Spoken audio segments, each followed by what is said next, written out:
দিনাজপুরে খাস জমি দখলের অভিযোগে মানববন্ধন, ভূমিহীনদের ক্ষোভে ফুঁসে উঠেছে এলাকাবাসী।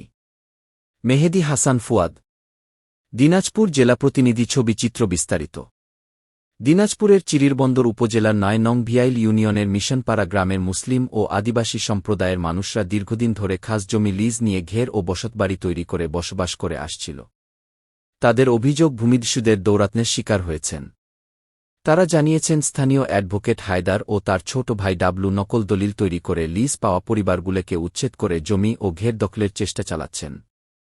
এর প্রতিবাদে মঙ্গলবার দুপুরে জেলা প্রশাসকের কার্যালয়ের সামনে ঘণ্টাব্যাপী মানববন্ধন কর্মসূচি পালন করেছে ক্ষতিগ্রস্ত পরিবার ও স্থানীয়রা।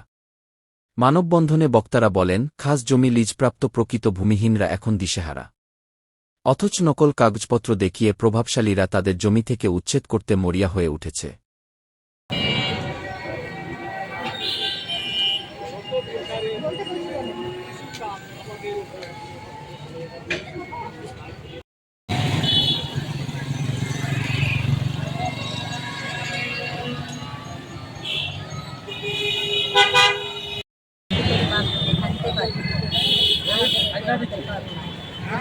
আমরা মামলা থেকে আমরা